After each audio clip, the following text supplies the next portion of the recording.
If one looks at protected areas and climate change, despite what Mike Watkey says, the literature says things are changing, and they're changing rapidly. If you're a big protected area, then things are fine, no problem. Animals and, well, species can move within that protected area. But what happens with the small ones, like this province, where there's a fence around it and pretty much inhospitable land use on the outside of it? That protected area is going to have loss of habitat, and as a result, so the literature tells us, species are going to move, and if they're going to move, they're most likely going to move out of the protected area. And there are going to be a whole lot of other consequences of that. Changes in tourism attractiveness, for one. What does this mean? Well, if this hypothesis or these predictions hold for damage-causing animals, well, they're going to move out the area, and they're going to cause damage, and they're going to be destroyed or persecuted.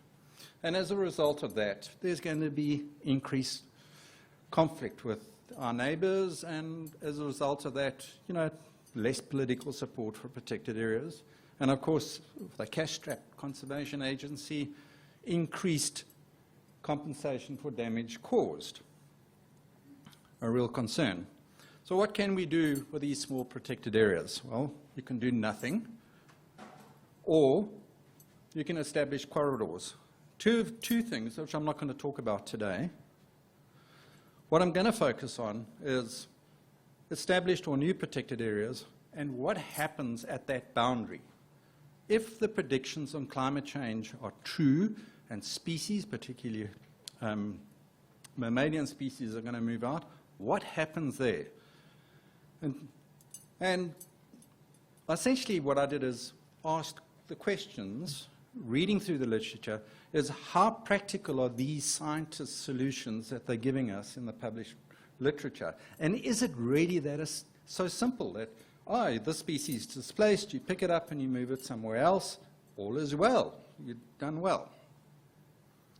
Well, if you look at the small protected areas, and particularly damage-causing animals, we know that they move out. So what we've done is the conservation industry has developed these really sophisticated fences to keep species in.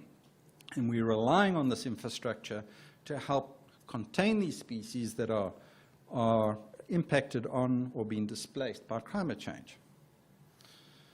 But what happens is, if one looks over time, and I just took a snapshot of data from one of our parks and said, well, what happens when damage-causing animals leave the park? What does it mean? And if one just looks at the number for lion and wild dog, for each time an animal, one of these animals or a group of animals escape, they have a huge impact on the livestock of our neighboring communities. And one here, the wild dog, took 20 goats in one escape.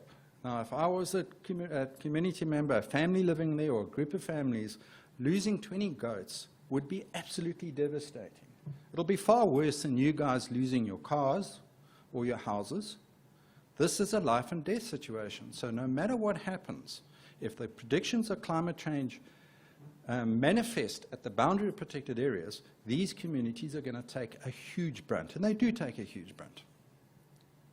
Well, let's look at a case study. I used wild dog, because wild dog are incredibly tenacious, and no matter what you do, they escape. So surely they could be a really good surrogate for us to look at, to say, okay, what does it mean if these animals move out the protected area? And I used Tembe as the test case. If one looks at the motivation for introducing a wild dog, well, it's all the right things were mentioned. Improving conservation status. We had excess animals elsewhere, so we can put them in here. Tembe is full of animals, full of antelope. They've got lots to feed. It's an ideal place. And of course, when that was motivated, KZN Wildlife had lots of money for compensation. Well, certainly one got that impression from the motivation. And of course, having wild dogs in this area complements the lion and the elephant and so on, so it increases the tourism attraction. And I don't think there's anybody here that doesn't really jump for joy when they see wild dogs in a protected area. Whoops. But we dogs were put in, consultation was done, and I'm not going to get into this, but because there was a book written on this. But ultimately, the community turned around and said, the risks are too high, we're taking too much of a brunt in terms of livestock, get the wild dogs out or don't release any more. And part of that was, the motivation was their livestock, and two, there was this distrust that had accumulated either from experience or from hearsay that there's not timely and adequate compensation. So, we say, well, you got compensated, but it was 6 months after the event. How do you expect those people to survive in that interim and still be a very good neighbor? And so on, and one unpacks all of these things. So KZN Wildlife then said, okay, well, this is very sensitive. Let's reverse or put the introduction on hold, in some instances reverse it, and look for somewhere else for the wild dog. All is well, but then a lodge manager, and there are 2 lodges and a 3rd one coming in next year or the year after, said, no, hold on, guys. Yes, well, I've heard that the community's opposed this, but the community, you've not given enough weight to the community's stakeholder in the tourism industry and the establishment of the reserve. They're effectively tourism partners. So every bum and bed and every person that goes through the gate as a tourist, the community gets a financial benefit. And in addition to that, there's employment and a whole range of other benefits that accrue to them from the reserve. I've seen that. So what happened was we got challenged, we received court papers, and we, up here, I feel very bipolar with 2 screens, we had a community hearing in the tribal court where it was decided, or the lodge owner said he would pay compensation. And that meant great stuff for us because we didn't have to pay. We said, okay, you guys pay the compensation, and we will do the forensic to make sure that if it's our dogs that have escaped, that you are paying compensation for their damage and no other damage. So, decision was now hopefully been unlocked by this. What are the key lessons that come out of this very, very simple study? There is no such thing as a simple solution in conservation. There is not a simple put and take. As soon as you start fiddling with wildlife in our protected areas, there's somebody going to say, hey, no, you can't remove them because our livelihood is dependent on them.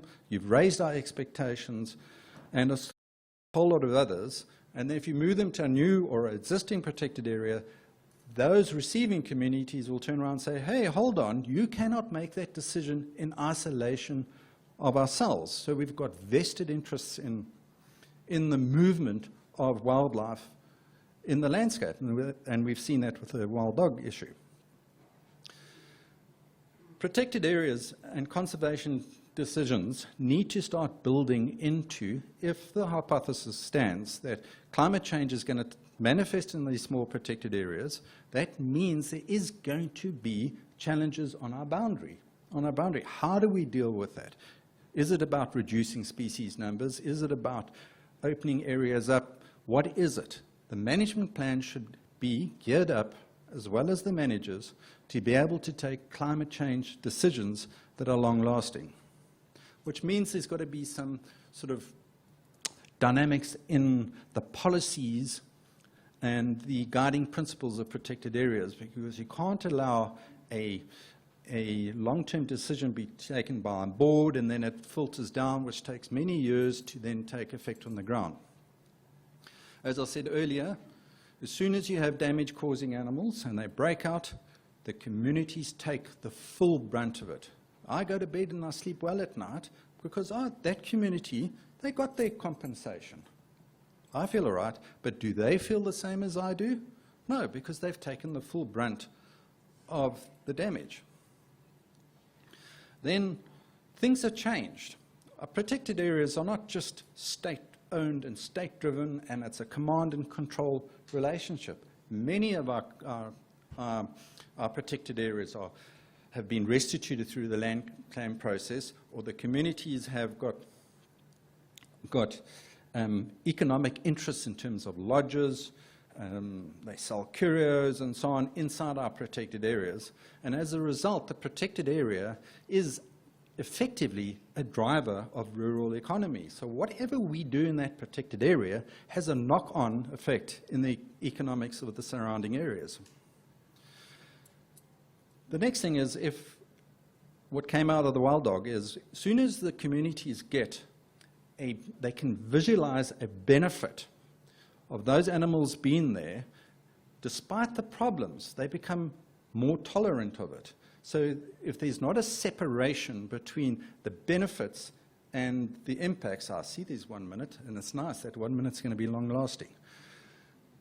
Then if you can get the benefits and the impacts together on the same page, there's a lot more tolerance.